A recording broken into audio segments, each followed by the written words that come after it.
अस्सलाम वालेकुम, मैं मोहम्मद पंजानी आप नाजरीन को मार्केट ध्यान के एक नए एपिसोड में खुशामदीद कहता हूँ। नाजरीन, वीडियो स्टार्ट करने से पहले आप लोगों के साथ डिस्क्लेमर शेयर कर दूँ। इस वीडियो को बनाने का मकसद आपको किसी भी किस्म की बाइंग और सेलिंग रिकमेंडेशन देना नहीं है। इस वीडियो को बनाने का मकसद आपको जो इन्फॉर्मेशन है वो प्रोवाइड करना है ताकि आपको आसानी पैदा हो बाइंग और सेलिंग के टाइम पर। नाजरीन, सबसे पहले बात कर लें फीबीलीपी डेटा की। और फीबीलीपी डेटा में अगर हम देखें तो 20 जैन से 24 जैन में जो एक्टिविटी हुई है, तो उसमें अगर हम नुमाया देखें, जो सेलिंग आई है वो बैंक्स और फाइनेंशियल इंस्टीट्यूशंस की तरफ से आई है और काफ़ी ज़्यादा हैवी सेलिंग है। बाइंग की साइड पर अगर हम देखें तो सबसे ज़्यादा जो बाइंग हुई है वो कंपनीज की तरफ से हुई है। सेकंड नंबर पर अगर हम देखें तो फॉरेन कॉर्पोरेट्स की तरफ से हुई है। पूरे जो पास्ट 15 ट्रेडिंग सेशन से अगर हम देखें तो बैंक्स उसकी काफ़ी ज़्यादा नुमाया सेलिंग है और 2:30 बजे के बाद हम देखते हैं तो उनकी सेलिंग शुरू हो जाती है। बैंक्स ने जो पास्ट वीक है उसमें किन स्क्रिप्ट में सेलिंग की है, तो किन सेक्टर में सेलिंग की है, तो सेक्टर आप लोगों के साथ मैं शेयर कर दूं। तो बैंक्स ने सबसे ज़्यादा जो सेलिंग की है वो oil and gas exploration company में की है। Oil and gas exploration company में टोटल 4 कंपनियां आती हैं। एक है मारी पेट्रोलियम, दूसरे नंबर पर ओजीडीसी, फिर पीपीएल है और पाको है। ये 4 कंपनियां हैं। और लास्ट वीक हमने देखा कि मारी में एक हैवी सेलिंग विटनेस हुई है। इसके अलावा और 3 स्क्रिप्ट में इतनी ज़्यादा हैवी सेलिंग विटनेस नहीं हुई है और इंडेक्स को भी जो हम समझें कि इंडेक्स भी जो टूटा है वो मारी की वजह से टूटा है। और मारी के आप लोग के साथ अभी मैं टेक्निकल ग्राफ शेयर कर दूं, तो टेक्निकल ग्राफ के हिसाब से अगर हम देखें तो मारी इस वक्त फॉलिंग नाइफ बना हुआ है, जिसका सपोर्ट 526 रुपये पर है। ये देखना है कि इसके क्या चीज़ें चल रही है, क्या सिनेरियो चल रहा है। रिजल्ट भी है इसका, हाफ ईयर रिजल्ट एक्सपेक्टेड है मंडे 27 तारीख को, तो उसमें कोई ऐसी नेगेटिव खबर तो नहीं आ रही। यहाँ इसकी अर्निंग में कोई कमी पेशी तो नहीं हो रही, जिस वजह से ये एक फॉलिंग नाइफ बना है। और इंस्टीट्यूशंस ने, बैंक्स ने, जो फाइनेंशियल इंस्टीट्यूशंस हैं उन्होंने माल बेचा है। बज़ाहिर ये चीज़ें नज़र आ रही हैं। और देखा जाए तो फ्यूचर का भी डेटा आया है और फ्यूचर में जो अभी नई कंपनियां इंक्लूड हुई हैं उसमें टोटल 7 कंपनियां हैं। इसमें नंबर 1 पे अगर हम देखें तो एजीपी है, सेकंड नंबर पे बैंक मुकरमा लिमिटेड है, तीसरे नंबर पे क्रेसेंट स्टील है, चौथे नंबर पे ग्लेक्सो है, 5वें नंबर पे इमेज है, 6ठे नंबर पे मारी है और 7वें नंबर पे वेव्स ऐप है। तो मारी फ्यूचर में भी आ गया है। तो इसके जो फर्स्ट डे हमें ट्रेडिंग एक्टिविटी देखनी होगी, रोल ओवर वीक भी है, ये ट्रेडिंग एक्टिविटी देखनी होगी। कहीं ऐसा तो नहीं है कि मारी में कोई हैवी सेलिंग होगी या फिर जो है वो शॉर्ट सेल या ब्लैंक सेल हो सकता है फ्यूचर के काउंटर में। आउटगोइंग लिस्ट में जो सिक्योरिटीज़ हैं उनमें फिरोज़ है, फिरोज़ फ्यूचर से हट गया है। मीज़ान पाकिस्तान ETF और शेल, ये 3 स्क्रिप्ट हैं, इनको फ्यूचर से हटा दिया गया है। जिन्होंने रिटेन किया है, जिनको रिलैक्सेशन मिली है फ्यूचर में, उनमें नंबर 1 पर है बैंक इस्लामी, सेकंड नंबर पे century paper board, third number पे Dolmen city REIT, fourth number पे JS बैंक, फिफ्थ नंबर पे लालपीर पावर, 6 नंबर पे Pakistan aluminium beverage can, 7th number पे पाकरी, 8 नंबर पे PIA और 9 नंबर पे तारिक ग्लास इंडस्ट्री है। नाज़रीन, आप लोग के साथ टोटल मैं ये शेयर कर रहा हूँ। टोटल 106 कंपनियां फ्यूचर में है, अभी आ चुकी है, फ्यूचर में लिस्ट हो चुकी है। और जो भी मौजूदा फ्यूचर चल रहा है वो डिलीवरेबल फ्यूचर है। आगे जाके अगर ये कैश सेटल फ्यूचर हो जाता है तो फ्यूचर में जो ट्रेडिंग है वो काफ़ी ज़्यादा होगी और फ्यूचर मार्केट वो वॉल्यूम को लीड करेगी। नाज़रीन, आप लोग के साथ ASE 100 इंडेक्स के वैल्यूएशन शेयर कर दूं तो फ्राइडे के दिन जो रेंज बना है मार्केट का वो 1,14,383 लो और हाई जो बना है वो 1,15,789। वीकली रेंज अगर हम देखें तो वीकली रेंज में जो लो बना है वो 1,13,359 और हाई बना है 1,16,424। आप पिछली वीडियो अगर मेरी देखेंगे मार्केट ज्ञान के एपिसोड 4 तो उसमें आपको पता चलेगा कि ये रेंज में थोड़ा बहुत इजाफा हुआ है और नीचे की साइड पे और ऊपर की साइड पे हम देखें तो थोड़ा बहुत यानी ऊपर की तरफ मामला नजर आ रहे हैं। मंथली रेंज अगर देखें तो उसमें भी आप देखेंगे तो जो लो है वो ऊपर की तरफ आ चुका है और वो है 1,09,883। हाई जो बना है 1,18,735। KSE 100 का करंट PE रेशियो 7.25 का चल रहा है, एक्सपेक्टेड 7.59 का है। टेक्निकल पे बात कर लें तो टेक्निकल पे वंस अगेन साइडवेज ही ट्रेंड शो कर रहा है KSE 100 इंडेक्स, जिसमें इसका सपोर्ट है 1,11,308 पे, रेजिस्टेंस है 1,17,134 पे। RSI जो भी चल रही है वो 56.27 की है और MACD सजेस्ट कर रहा है सेल ऑन स्ट्रेंथ। तो जहां मौका मिले, जहां मार्केट ऊपर जाती है, मार्केट एक अच्छा लेवल बनाती है और अपने रेजिस्टेंस के पास पहुंचती है, वहां सेल ऑन स्ट्रेंथ करें। आपको नीचे शेयर्स मिल जाएंगे।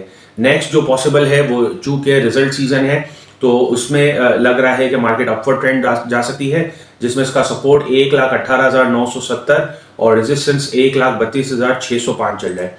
नाज़रीन, अभी मॉनेटरी पॉलिसी की बात कर लें, और मॉनेटरी पॉलिसी मुतवक्के है, एक्सपेक्टेड है मंडे को, और इसमें जो बातें चल रही हैं, जो आदाद शुमार आ रहे हैं, उसके मुताबिक 100 to 50 basis point 50 to 100 basis point कमी वाकई हो सकती है। इसकी बुनियादी वजह यह है कि अभी हमारे जो रिजर्व्स हैं उसमें भी कमी भी है स्टेट बैंक के, और वो कमी की वजह जो पेमेंट है, जो लोन है, उसकी अदायगी की गई है, इस वजह से कमी वाकई हुई है। तो थोड़ा बहुत आप समझें कि स्टेट बैंक की जो पॉलिसी होगी वो प्रूडेंट होगी और किफ़ायत शारी से मामला चलेंगे, और कोशिश यही होगी कि जितना हो सके इस तरह से इंटरेस्ट रेट को भी काट करें कि इससे हमारी मईशत के मामला दोबारा ख़राब ना होना शुरू हो जाए। अभी रिकवरी की तरफ आ रही हैं चीज़ें। अली खजर साहब का आर्टिकल आप लोग के साथ शेयर कर रहा हूँ, और इसमें भी यही चीज़ें बताई गई हैं कि 900 बेसिस पॉइंट कम हो चुके हैं ऑलरेडी इंटरेस्ट रेट में। और अब देखना है, अब जो ये नंबर्स हैं इसमें ये देखना है कि कहाँ तक इंटरेस्ट रेट को नीचे लाते हैं तो हमारी इकॉनमी के मामला ख़राब नहीं होते हैं। अभी रिकवरी आना शुरू हुई है, और रिकवरी में अभी काफ़ी टाइम है, दिल्ली अभी काफ़ी दूर है, और ये आर्टिकल हमें यही पूरा डिटेल में बता रहा है कि जितना इफेक्टिवली इंटरेस्ट रेट को कम किया जाएगा, यानी ड्रास्टिकली कम नहीं करें, अभी जो है यहाँ पर सारे आदाद शुमार देखने होंगे, और उस हिसाब से इंटरेस्ट रेट को कम किया जाएगा ताकि इंटरेस्ट रेट भी कम हो और इंडस्ट्रियाँ बूम करें। इंडस्ट्रियों में कोई यानी बूम टू बस्ट वाला मामला नहीं बने, और जो चीज़ें हैं वो स्मूथली चल सके, ताकि हमें दोबारा इन्फ्लेशन जो हाइपर हो जाता है उस तरफ मामला न जाए। नाज़रीन, आप लोग के साथ एक और चीज़ शेयर कर दूं, उसमें मॉनेटरी सिस्टम में, मॉनेटरी पॉलिसी में जो अभी कमी वाकई हो सकती है, अगर 100 बेसिस पॉइंट कमी वाकई हो तो उसमें चंद कंपनियां ऐसी हैं जिनके आदाद शुमार में बेहतरी वाकई हो सकती है।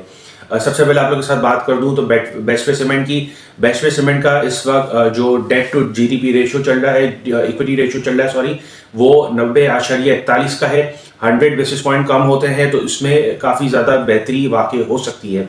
सेकंड नंबर पर अगर हम देखें तो फौजी सीमेंट है। फौजी सीमेंट काफ़ी ज़्यादा इसने ड्रास्टिकली अगर हम देखें तो इम्प्रूवमेंट दिखाई है। डेट टू इक्विटी रेशियो इस वक्त 46.21% का है, और ये अभी जो इसका रिजल्ट आएगा, रिजल्ट जो मुतवक्के है, इसमें ये लग रहा है कि आगे जाके ये शरिया कंप्लाइंट भी हो सकता है और इसके जो मामला हैं वो स्मूथली चल सकते हैं। तो फौजी सीमेंट अगर आप देखें तो बाइंग ऑन डिप की स्ट्रेटेजी के साथ आप काम कर सकते हैं। और इसके बाद अगर हम देखें तो पीटीसी की बात कर लूँ तो पीटीसी का जो डेट है वो डेट टू इक्विटी रेशियो 82.36% का है, और इसमें अभी हमें वेट एंड वॉच करना है, देखना है कि इसका रिजल्ट कैसा आता है और रिजल्ट में कितनी इंप्रूवमेंट आती है। फर्दर अगर 100 बेसिस पॉइंट कम होते हैं तो इसके जो डेट है उसमें मजीद इंप्रूवमेंट आ सकती है।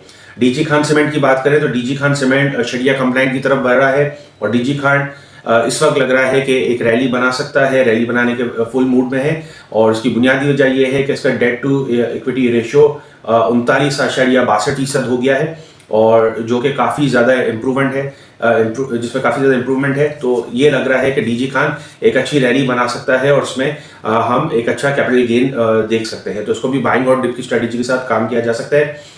इंटरलूप, वंस अगेन इंटरलूप का जो डेट टू इक्विटी रेशियो है वो 128% है। इसको भी वेट एंड वॉच करना है कि रिजल्ट कैसा आता है, और फर्दर अगर 100 बेसिस पॉइंट कम होते हैं तो इसमें भी इम्प्रूवमेंट आना शुरू हो जाएगी। गोलेमा टेक्सटाइल की बात करें तो इसका डेट टू इक्विटी रेशियो 140% का है। इसमें भी वेट एंड वॉच करना है, इसको देखना है इसका रिजल्ट कैसा आता है, कितनी इंप्रूवमेंट आती है, और उसके बाद अगर हम देखें तो मजीद अगर इंटरेस्ट रेट कम होता है तो इसमें काफ़ी ज़्यादा हम सिग्निफिकेंट इंक्रीज देख सकते हैं और एक कैपिटल गेन देख सकते हैं। निशाद मिल, इसका डेट टू इक्विटी रेशियो 54.55% का है, और बुक वैल्यू काफ़ी ज़्यादा तगड़ी है, 400 रुपये के करीब इसकी बुक वैल्यू है। तो इसमें बाइंग ऑन डिप की स्ट्रेटेजी के साथ काम कर सकते हैं। मजीद इंटरेस्ट रेट में कमी इसको भी एक अच्छे कैपिटल गेन देने के काबिल बना देगी। नाज़रीन, अभी इंटरनेशनल कमोडिटीज़ की बात कर लूँ आप लोग के साथ तो इंटरनेशनल कमोडिटीज़ में हमने थोड़ी बहुत कमी देखी है पिछले वीक के मुकाबले। WTI क्रूड ऑयल को अगर हम देखें तो $74.66 फी बैरल चल रहा है। ब्रेनेट $78.50 फी बैरल चल रहा है। गोल्ड में हमने स्लाइटली इजाफा देखा है, $2743 पर आउंस चल रहा है। रबर की अगर हम बात करें तो 198.50 पर केजी चल रहा है। रिचर्ड पे कोल प्राइस अनचेंज रहा है $100 पर टन। नाज़रीन, अभी आप लोग के साथ मैं शेयर कर रहा हूँ डिलीवर फ्यूचर काउंटर के कौन से स्क्रिप्ट है, 10 स्क्रिप्ट है जो हैवी चल रहे हैं फ्यूचर में, रोल ओवर वीक भी है, तो उसे हमें नज़रअंदाज नहीं करना चाहिए। और ये जो स्क्रिप्ट हैं जिनमें ज़्यादा बाइंग खरी हुई है उनमें थोड़ा मोहतात होके अगर बाइंग करनी है तो मोहतात होके करना चाहिए। वैसे रेकमेंडेड यही होता है कि जो स्क्रिप्ट काफ़ी ज़्यादा हैवी होते हैं उसमें बाइंग ना करें तो ज़्यादा बेहतर है। और ख़ास तौर पे इस तरह की मार्केट में जब मार्केट अनसर्टन हो, चॉपी हो, साइडवेज पर हो, तो ये थोड़े बहुत डेंट दे सकता है, ये नुकसान पहुंचा सकता है। नंबर 1 पे अगर हम देखें तो नेटसोल है। नेटसोल का फ्री फ्लोट का 17% जो है वो बाइंग करी हुई है फ्यूचर में। सेकंड नंबर पे दीवान फारूक मोटर है 16.69%। कॉसम तीसरे नंबर पे है 14.10%। टीआरजी चौथे नंबर पर है 11.28%। जीएचएनआई पांचवें नंबर पे है 9.85%। फ्लाइंग सीमेंट छठे नंबर पे है 9.2%। ट्रीट कॉर्पोरेशन 7वें नंबर पे है 8.96%। एसएसजीसी 8वें नंबर पर है 8.64%। टीपीएलपी 9वें नंबर पर है 8.51%। पेस पाकिस्तान 10वें नंबर पर है 8.18%। नाज़रीन, अभी आप लोग के साथ ब्लैंक सेल के मैं डेटा शेयर कर रहा हूँ। ब्लैंक सेल में अगर हम देखें तो सबसे बड़ा जो ब्लैंक सेल खड़ा है वो गेल में खड़ा है, गंदारा ऑटोमोबाइल लिमिटेड में। और जो फ्री फ्लोट का वो 2.5% शॉर्ट है, ब्लैंक है। सेकंड नंबर पे अगर हम देखें तो सिटी फार्मा है, फ्री फ्लोट का 1.35% है। एयरलिंक तीसरे नंबर पे है, फ्री फ्लोट का 1.34% ब्लैंक है। दीवान फारूक मोटर चौथे नंबर पर 1.30% ब्लैंक लगा हुआ है फ्री फ्लोट का। एसवाईएम पांचवें नंबर पर है 1.6% ब्लैंक लगा हुआ है। नेटसोल छठे नंबर पर है 1.3%। पीआरएल 7वें नंबर पर है 0.57%। एसएसजीसी 8वें नंबर पर है 0.49%। साजगार 9वें नंबर पर है 0.48%। और पीआईए 10वें नंबर पर है 0.47%। नाज़रीन, अभी आप लोग के साथ एमएफएस का डेटा शेयर कर दूं, मार्जिन फाइनेंसिंग सिस्टम का। उधार में जो माल चल रहा है इन हाउस बदला, तो सबसे ज्यादा जो बदला खरा है वो फ्लाइंग सीमेंट में खरा है। फ्री फ्लोट का 11.84% खरा है। सेकंड नंबर पर अगर हम देखें तो सीएसएपी है, फ्री फ्लोट का 10.75%। बायो साइंस का जो फ्री फ्लोट है वो 10.49% बदले में खरा है। पाकिस्तान पेपर प्रोडक्ट 9.66% बदले में खरा है। दीवान फारूक मोटर 8.97% बदले में खरा है। गरीबवाल सीमेंट 8.96% बदले में खरा है। बीएनएल 8.43% बदले में खरा है। गेल 8.29% बदले में खरा है। गेल और दीवान फारूक मोटर में जो बाइंग साइड है उसमें थोड़ा बहुत मोहतात रहना पड़ेगा, क्योंकि फ्यूचर और बदले में दोनों में बाइंग खरी है और शॉर्ट भी लगा हुआ है। सिटी फार्मा 7.33% बदले में खरा है। इमेज पाकिस्तान 6.12% बदले में खरा है।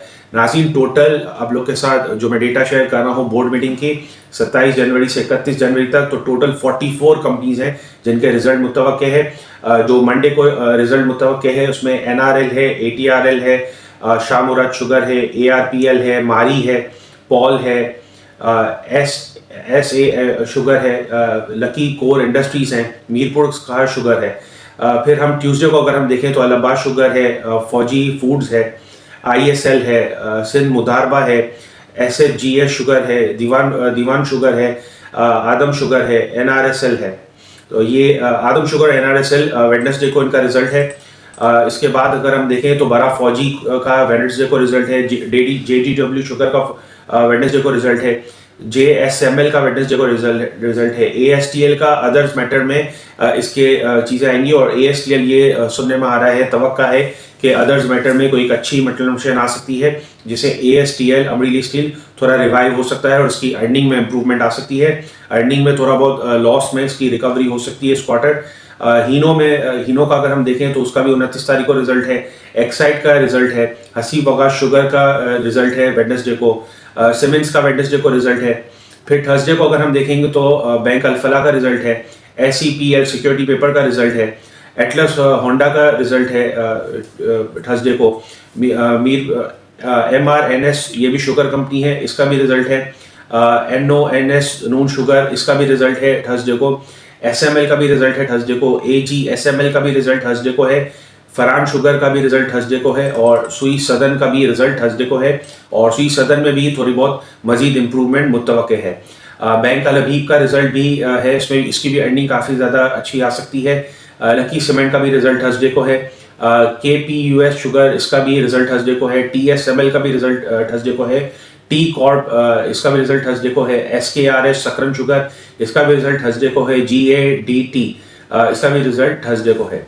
फिर फ्राइडे को अगर हम देखेंगे तो CSAB का रिजल्ट है, पाकेबल का रिजल्ट है और आरिफ हबीब लिमिटेड का रिजल्ट है। तो टोटल 44 कंपनीज हैं जिनकी बोर्ड मीटिंग्स हैं और जिनका रिजल्ट मुतवक्के है।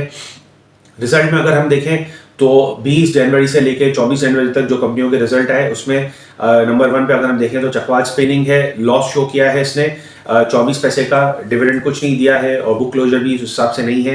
पीको ने 8.34 रुपए के लॉस शो किया है और ये जो लॉस है वो 2023 का है। कंपनी इस वक्त नॉन कंप्लाइंट में है। 2024 और 2025 का रिजल्ट एक्सपेक्टेड है और कंपनी 50% राइट शेयर देने का इरादा रखती है 90 रुपए के प्रीमियम में। इसकी अभी कोई चीज़ फाइनलाइज नहीं हुई है, इसके भी मामला काफ़ी ज़्यादा चल रहे हैं जिसमें ये रिकवरी की तरफ जा रहा है और इसकी भी मैं इंशाल्लाह एक सेपरेट वीडियो बनाऊंगा जिसमें आप लोग के साथ इसकी पूरी डिटेल शेयर करूँगा कि इसको क्या चीज़ें खराब हुई हैं इसकी, जो ये नॉन कंप्लाइंट में आ गया है। उसमें काफ़ी ज़्यादा केसेस भी हुए हैं। एच कार का अगर हम रिजल्ट देखें तो 7.19 रुपये का रिजल्ट आया है, डिविडेंड नहीं दिया है। KSTM 1.28 रुपये का लॉस शो किया है। हबीब शुगर ने 2.55 रुपये की अर्निंग शो की है। TICL इसने 49 पैसे की अर्निंग शो की है। SASML ये भी शुगर कंपनी है, इसने 3.61 रुपये का लॉस शो किया है। BASF इसने 1.31 रुपये की अर्निंग शो की है। नाज़रीन, इस वीडियो में जो भी आदात और शुमार बताए हैं वो आपके बेटर अंडरस्टैंडिंग के लिए है। वंस अगेन, इसमें हमारी तरफ से कोई बाइंग और सेलिंग रिकमेंडेशन नहीं है। जो भी आप पोजीशन बनाएं आप इस डेटा को जान के और बनाने की कोशिश करें कि आप खुद भी डेटा एक्सट्रैक्ट करना शुरू करें और अपने नॉलेज में, अपने इल्म में इजाफा करें और स्ट्रेटजी बनाएं। कोई भी ट्रेड एग्जीक्यूट करने से पहले आपकी स्ट्रेटजी हो, आपकी खुद की होमवर्क होगी, आपको फंडामेंटल साइड की चीज़ें पता होंगी तो आपको आसानी होगी। नाज़रीन, अपना ख्याल रखिएगा। मुझे इजाज़त दीजिए। अल्लाह हाफ़िज़।